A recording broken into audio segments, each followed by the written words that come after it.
one of the reasons why I'm so passionate about Scrum is because it's all about cultivating that kind of emotional, that psychological safe environment for team growth, so that way the team can be both efficient and effective at moving forward with the product.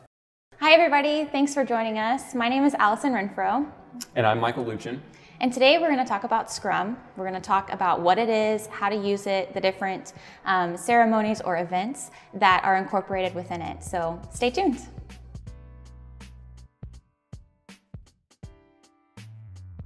So Scrum is actually a methodology that exists within the Agile kind of mindset and philosophy of product development. Scrum is like one specific methodology that we can use, and it's actually our favorite at Crema that we really love using, and it helps specifically with our product teams achieve proven results. There's other methodologies like Kanban you can use, but Scrum is definitely our go-to when it comes to practicing the Agile philosophy. Some key aspects of it are really going to be like a lot of the kind of the ceremonies that Scrum has. So things like daily stand-ups, where it's just like a brief time where people can give kind of their individual report on how things are going. It also includes like regular product backlog grooming and regular touch points with stakeholders, and it really has a big focus on sprints as well and trying to achieve goals within a set amount of time. So the daily stand-up, some people call it your daily scrum, or just stand-up, or your daily touch point. It has a generous amount of names. It's a short period of time, usually under about 15 minutes, where your full product team comes together and gives updates on what's been going on. The goal of the stand-up is to understand what each individual did the day before, what they're working on today, and if they have any blockers. It sounds like, you know, pretty basic stuff, but it's really important to pull the whole team together so that each and every person can go through each of those three components. You'd be amazed at how many times you can unlock and unblock things on the fly. So it's a really crucial touch point on a day-to-day basis. Yeah. Teams do it differently, right? Yeah. So do some of your stand-ups happen in person and yeah, ways? Yeah, so we actually have done a mix in the past. It just depends on the project team and the culture of that individual team. Right now, I'm actually practicing a stand-up that's completely asynchronous and managed over Slack. And so we just have a simple Slack reminder that pops up every day at a preset time. So that way when people log on in the morning to Slack, one of the first things they can do as they're planning out their day is they can just type out a quick stand-up. So it's a really great way to also kind of meld like the results focus of not only our culture, but Scrum as well, while keeping everyone in loop and on the same page. Is there like a preference of time during the day when you should do it? You know, I think it's going to be different for each team, but largely I hear a lot of teams doing it in the morning and having success there. What do you think? I like the mornings too. I've had a lot of feedback from like team members as well, right? That they prefer it in the morning just because it helps get their day off on the right foot. They have equal understanding of where everyone else is at and what their goals should be, so. Yeah, you know, actually a question I had about the daily stand-up is do you involve your clients in them?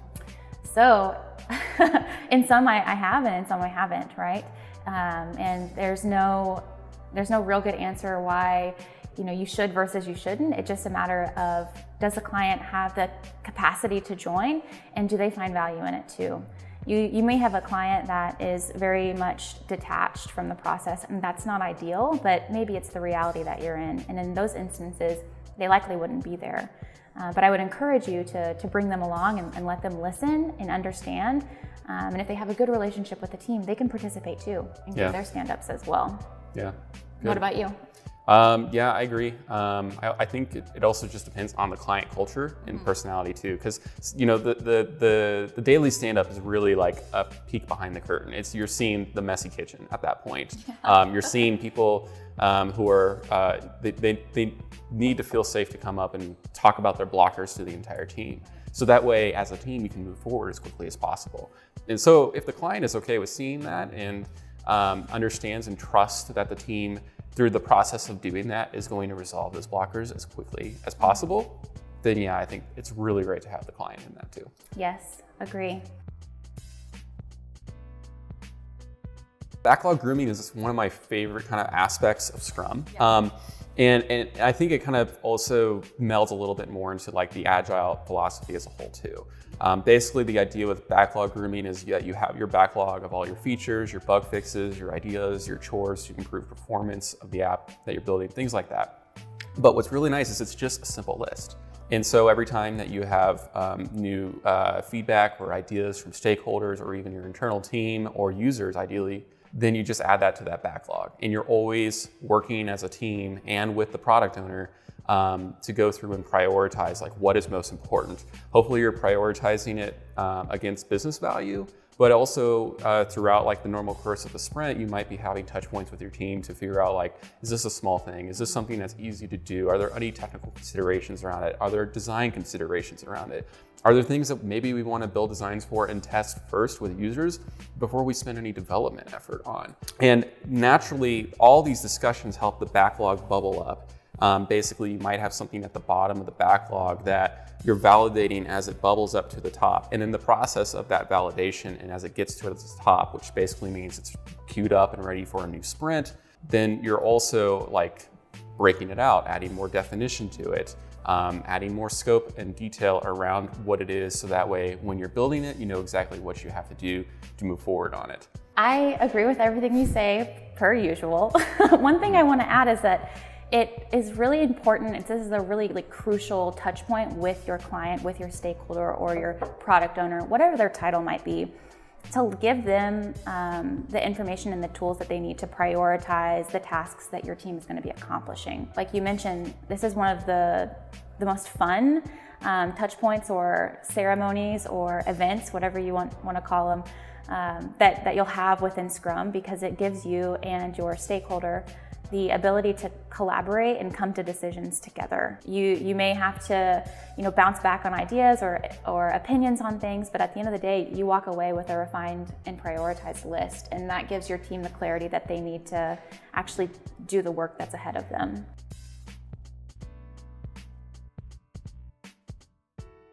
Oh, the retrospective. This is my personal favorite. I love a sprint retrospective. I think that this is a component of sprints that isn't brought to the table as much as it should be. At Crema, anyways, we do it every single sprint. At some other agencies or other organizations that run Scrum, they don't incorporate it on a sprint by sprint basis. They might do it on a project by project basis or a quarterly basis. And whatever cadence is right for your team, I would say stick to that. But from a Crema perspective, we love doing it on a sprint by sprint basis. And basically what we do is we start off the meeting talking through, what did the last sprint hold for us? What were the things that were really, really good?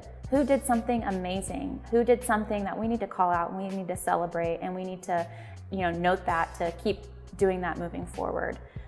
Making that recognition empowers your team members to feel like they are doing the right thing and they're headed in the right direction. Acknowledging someone's success or acknowledging team members that did something well or came across a learning is very, very crucial to the team's growth, but also that individual's growth. One of the reasons why I'm so passionate about Scrum is because it's all about cultivating that kind of emotional, that psychological safe environment for team growth, so that way the team can be both efficient and effective at moving forward with the product. So retrospectives aren't all rays of sunshine. We do talk about the things that maybe didn't go so well. Honestly, like what sucked? What was hard? What didn't turn out as good as we thought it should have? And we really actually work through those things. And from there, you kind of work through different solutions and ways to acknowledge and address those problems moving forward. I think the most important part of a sprint retrospective is walking in with the understanding that everybody did everything that they could with the knowledge and time and capabilities that they had. It should be seen as a safe space, and you should feel really empowered to not only grow yourself, but you should feel empowered to grow others. It's your responsibility as a team member to do so. So sprint planning, just like everything else in Scrum, is going to differ based on the team, based on the company, based on the client. At Crema, we do things in a really unique and awesome way, I think. The retrospective that we just went over, we include during our sprint planning, since we do hold a sprint by sprint cadence on that. But there are other components when it comes to sprint planning that we can lightly touch on and walk through. So the first piece is the sprint review. So you've already done your retrospective, you've already done like a really good deep dive into the actual tactical components. The sprint retrospective is really there to make sure that you are walking through all the different tickets and getting updates on them accordingly before you close out the sprint. After that is product demos. That's always really fun. This is when you get to show off all your hard work. It can be design, it can be development. Really, it's a time to walk through any and all updates and changes that have been made. Yeah, really like a celebration at that point. Yeah. After that, we go into story refinement and story pointing. So you work with the team to really deep dive into the individual stories that are coming up that have been prioritized by the client. Updating, adding, adjusting acceptance criteria and information within them. And then you add story points to them. You estimate as a team so that you can track your velocity down the road. Once you've done that, what happens next, Michael? You commit. You commit. That's a really, really, really crucial point during sprint planning. I have some heavy thoughts about that, but I'll let you talk about sprint commitments first.